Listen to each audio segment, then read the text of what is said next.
సంకల్ప సిద్ధ జీవితం, పర్పస్ డ్రివెన్ లైఫ్. చాప్టర్ 2. మనం ఈ లోకంలోకి యాదృచ్ఛికంగా అనుకోకుండా రాలేదు. You are not an accident. ఇంతవరకు మనం సృజింపబడిన ఉద్దేశాన్ని గురించి చూచాం. అయితే ఈ లోకంలోనికి మనం రావడానికి గల కారణాన్ని చూద్దాం. యెషయా 44:2 నిన్ను సృష్టించి గర్భంలో నిన్ను నిర్మించి నీకు సహాయము చేయువాడైన యెహోవా ఇలాగు సెలవిచ్చుచున్నాడు.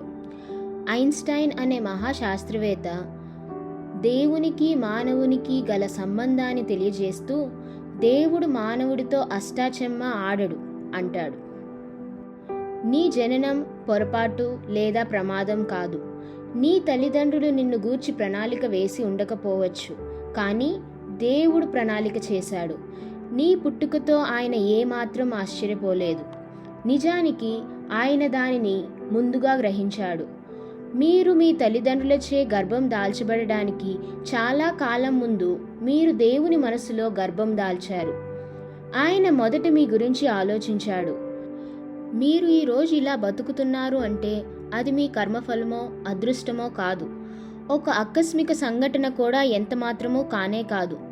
అది పూర్తిగా దేవుని సంకల్పంలోని భాగమే. దేవుడు మిమ్మల్ని సృష్టించాలనుకున్నాడు కాబట్టి మీరు జీవించి ఉన్నారు. బైబిల్లో కీర్తనలు 138:8 యెహోవా నా పక్షమున కార్యము సఫలము చేయును అని చెప్పబడింది. దేవుడు మీ శరీరంలోని ప్రతి వివరాన్ని సూచించాడు.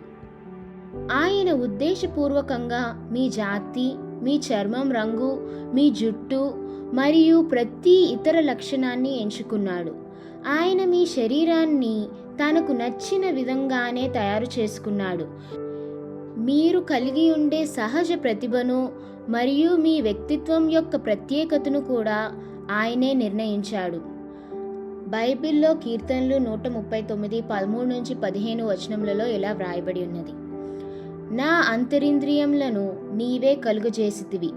నా తల్లి గర్భమందు నన్ను నిర్మించిన వాడవు నీవే. నీవు నన్ను కలుగజేసిన విధము చూడగా భయమును ఆశ్చర్యమును నాకు పుట్టుచున్నవి. అందును బట్టి నేను నీకు కృతజ్ఞతాస్తుతులు చెల్లించుచున్నాను. నీ కార్యములు ఆశ్చర్యకరములు. ఆ సంగతి నాకు బాగుగా తెలిసి ఉన్నది. నేను రహస్యమందు పుట్టినవాడను. భూమి యొక్క అగాధ స్థలములలో విచిత్రముగా నిర్మింపబడిన నాడు నాకు కలిగిన ఎముకలను నీకు మరుగై ఉండలేదు. దేవుడు నిన్ను ఒక కారణం కోసం సృష్టించాడు కాబట్టి నువ్వు ఎప్పుడు పుడతావో ఎంతకాలం బతుకుతావో కూడా ఆయనే నిర్ణయించుకున్నాడు. ఆయన మీ జనన మరణ సమయాన్ని ముందే నిర్ణయించి మీ జీవితపు రోజులను ప్లాన్ చేశాడు. బైబిల్లో కీర్తనలు 139:16 ఇలా వ్రాయబడి ఉన్నది. నేను పిండమునై ఉండగా నీ కన్నులు నన్ను చూచెను. నియమింపబడిన దినములలో ఒక్కటైనను కాక మునిపే నా దినములన్నీయు నీ గ్రంథములో లిఖితములాయెను.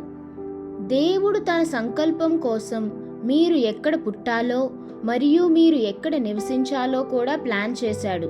మీ జాతి మరియు జాతీయత అనుకోకుండా జరిగినది కాదు. దేవుడు ఏ వివరాలను వదిలిపెట్టలేదు. ఆయన తన సంకల్పం కోసమే ఇదంతా ప్లాన్ చేశాడు. బైబిల్లో అపోస్తుల కార్యంలో 17:26-27 ఇలా వ్రాయబడి ఉన్నది. మరియు యావత్ భూమి మీద కాపురముండుటకు ఆయన యొక్కని నుండి ప్రతి జాతి మనుషులను సృష్టించి వారు ఒకవేళ దేవునిని తడువులాడి కనుగొందురేమో అని తన్ను వెదుకు నిమిత్తము నిర్ణయ కాలమును వారి నివాస స్థలము యొక్క పొలిమేరలను ఏర్పరచెను. ఆయన మనలో ఎవనికిని దూరముగా ఉండువాడు కాడు. మీ జీవితంలో ఏదీ ఊహించని విధంగా జరగదు. ఇదంతా ఒక సంకల్పం కోసమే. చాలా ఆశ్చర్యంగా మీరు ఎలా పుట్టాలో దేవుడు నిర్ణయించాడు. మీరు పుట్టిన పరిస్థితులు ఏదైనా లేదా మీ తల్లిదండ్రులు ఎవరైనా మిమ్మల్ని సృష్టించడంలో దేవుడు ఒక ప్రణాళికను కలిగి ఉన్నాడు. మీ తల్లిదండ్రులు మంచివారా చెడ్డవారా అనేది పట్టింపు లేదు. దేవుడు మిమ్మల్ని తయారు చేయాలని కోరుకున్న DNA వారి వద్ద ఉంది. లోకంలో అక్రమ తల్లిదండ్రులు ఉండటానికి అవకాశం ఉంది, కానీ అక్రమ సంతానం ఉండడానికి వీల్లేదు. చాలామంది పిల్లలు వారి తల్లిదండ్రులచే ప్రణాళిక చేయబడి ఉండరు, కానీ వారు దేవునిచే ప్రణాళిక చేయబడి ఉంటారు. దేవుని సంకల్పం మానవ తప్పిదాలను మరియు పాపాన్ని కూడా పరిగణలోకి తీసుకుంది. దేవుడు ఎప్పుడూ అనుకోకుండా ఏమీ చేయడు, మరియు ఆయన ఎప్పుడూ తప్పులు చేయడు. ఆయన సృష్టించిన ప్రతి దానికి ఒక కారణం ఉంటుంది. ప్రతి మొక్క మరియు ప్రతి జంతువును దేవుడు ప్లాన్ చేశాడు, మరియు ప్రతి వ్యక్తిని ఒక ఉద్దేశంతో రూపొందించారు. దేవుడు నిన్ను సృష్టించడానికి గల ఉద్దేశం ఆయన ప్రేమ. ఇదే విషయాన్ని పౌలు ఎఫెసీయులకు రాసిన పత్రికలో 1వ అధ్యాయం 4-6 వచనములలో ఇలా స్పష్టీకరించాడు.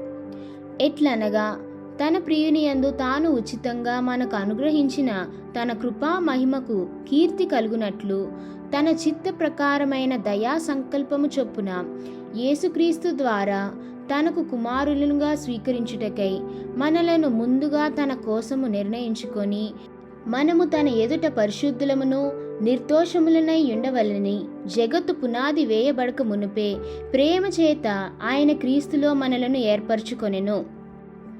ప్రపంచాన్ని సృష్టించక ముందే దేవుడు మీ గురించి ఆలోచిస్తున్నాడు. నిజానికి అందుకే ఆయన ప్రపంచాన్ని సృష్టించాడు. మనం దానిలో జీవించగలిగేలా దేవుడు ఈ గ్రహం యొక్క వాతావరణాన్ని రూపొందించాడు. మనం ఆయన ప్రేమకు కేంద్ర బిందువు మరియు ఆయన సృష్టి అంతటిలో అత్యంత విలువైన వారము. ఆయన తాను సృష్టించిన వాటిలో మనము ప్రథమ ఫలముగా ఉండునట్లు సత్యవాక్యం వలన మనలను తన సంకల్ప ప్రకారము కనెను. యాకోబు రాసిన పత్రిక 1వ అధ్యాయం 18వ వచనం. దేవుడు మిమ్మల్ని ఎంతగా ప్రేమిస్తున్నాడో మరియు విలువైన వారిగా భావిస్తున్నాడో ఈ వాక్యం తెలియజేస్తుంది.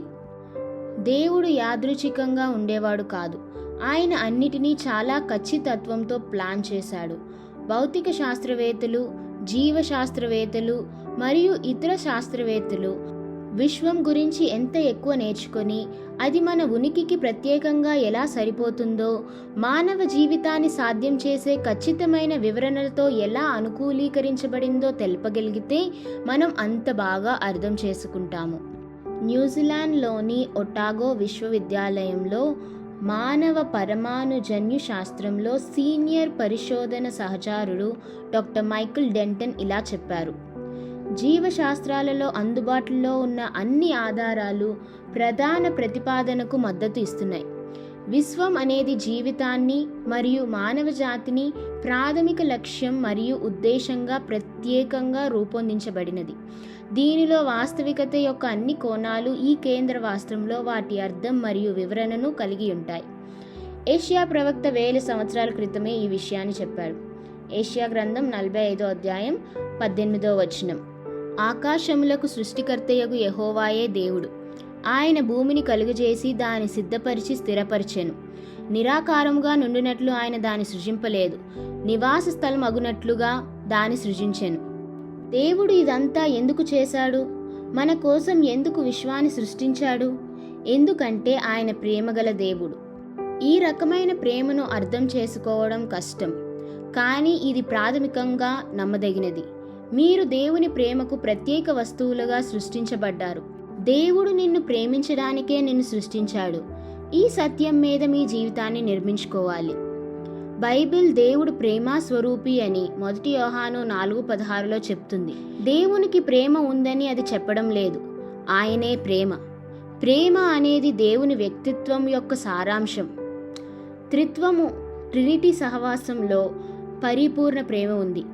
కాబట్టి దేవుడు మిమ్మల్ని సృష్టించాల్సిన అవసరం లేదు. ఆయన ఒంటరిగా లేడు, కానీ తన ప్రేమను వ్యక్తపరచడానికి మిమ్మల్ని సృష్టించాలనుకున్నాడు. యెషయా గ్రంథం 46వ అధ్యాయం 3-4 వచనములలో ఇలా వ్రాయబడి ఉన్నది. గర్భమున పుట్టినది మొదలుకొని నా చేత భరింపబడిన వారలారా, తల్లి ఒడిలో కూర్చుండినది మొదలుకొని నేను చంక పెట్టుకొనిన వారలారా, నా మాట ఆలకించుడి. ముదిమి వచ్చు వరకు నిన్ను ఎత్తుకొనివాడను నేనే, తల వెంట్రుకలు నెరయు వరకు నిన్ను ఎత్తుకొనివాడను నేనే. నేనే చేసి ఉన్నాను, చంక పెట్టుకొనివాడను నేనే, నిన్ను ఎత్తుకొనుచు రక్షించువాడను నేనే. దేవుడు లేకుంటే మనందరం విశ్వంలో ఉండేవాళ్ళం కాదు. మీరు ఈ పుస్తకాన్ని చదవడం మానేయచ్చు, ఎందుకంటే జీవితానికి ఉద్దేశం లేదా అర్థం లేదా ప్రాముఖ్యత ఉండదు. భూమిపై మీ స్వల్ప సంవత్సరాలకు రైట్ ఆర్ రాంగ్ ఉండదు, మరియు మీ జీవిత కాలాన్ని మించి ఎటువంటి నిరీక్షణ ఉండదు. కానీ ఒక కారణం కోసం మిమ్మల్ని సృష్టించిన దేవుడు ఉన్నాడు, మరియు మీ జీవితానికి లోతైన అర్థం ఉంది.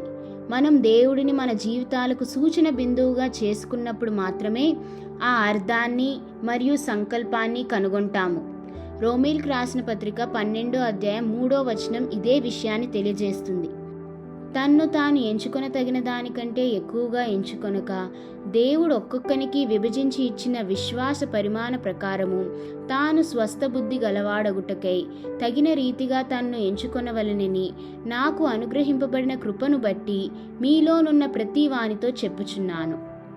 రసూల్ కెల్ఫోర్ రాసిన ఈ కవిత ఇదే విషయాన్ని సంక్లిప్తంగా చెప్తుంది. నువ్వు ఒక కారణం కోసమే నువ్వులాగా ఉన్నావు. నువ్వు ఒక సంక్లిష్టమైన ప్రణాళికలో భాగం. నువ్వు ఒక విలువైన మరియు పరిపూర్ణమైన ప్రత్యేకమైన డిజైన్. దేవుని ప్రత్యేక స్త్రీ లేదా పురుషుడు అని పిలువబడ్డావు. నీవు కారణం వెతుకుతున్నట్లు కనిపిస్తున్నావు. మన దేవుడు ఏ తప్పు చేయలేదు. ఆయన నిన్ను గర్భంలోనే నిర్మించి ఉంచాడు. ఆయన ఏమి చేయాలనుకున్నాడో అదే నువ్వు. నీ తల్లిదండ్రులను ఆయన ఎంచుకున్నారు, మరియు మీరు ఎలా భావించినా పర్వాలేదు, వారు దేవుని ప్రణాళికలో రూపొందించబడ్డారు మరియు వారు ప్రభువు ముద్రను కలిగి ఉంటారు. లేదు, మీరు ఎదుర్కొన్న ఆ సంఘటన చాలా భయంకరమైనది మరియు దేవుడు అది మిమ్మల్ని చాలా బాధపెట్టినందుకు ఏడ్చాడు. కానీ మీరు అతని పోలికలోకి ఎదగడానికి, మీ హృదయాన్ని రూపొందించడానికి అది అనుమతించబడింది. నువ్వు ఒక కారణం కోసమే నువ్వులాగా ఉన్నావు. నువ్వు యజమాని దండం ద్వారా ఏర్పడ్డావు. నువ్వులాగా ఉన్నావు, ప్రియుడివి, ఎందుకంటే దేవుడు ఉన్నాడు. 2వ రోజు, నా సంకల్పమును గురించి ఆలోచించాల్సిన అంశం. నేను యాదృచ్ఛికంగా ఈ లోకంలోకి రాలేదు. గుర్తించుకోవలసిన వాక్యం. నిన్ను సృష్టించి గర్భంలో నిన్ను నిర్మించి నీకు సహాయం చేయువాడైన యెహోవా ఇలాగు సెలవిచ్చుచున్నాడు. యెషయా 44:2. పరిశీలనాంశము. దేవుడు నన్ను విశిష్టంగా సృష్టించాడని తెలుసుకొని అంగీకరించడానికి నా వ్యక్తిత్వం, స్థితిగతులు, పై రూపం, వీటిలో ఏవేవి నన్ను ఆటంకపరుస్తున్నాయి?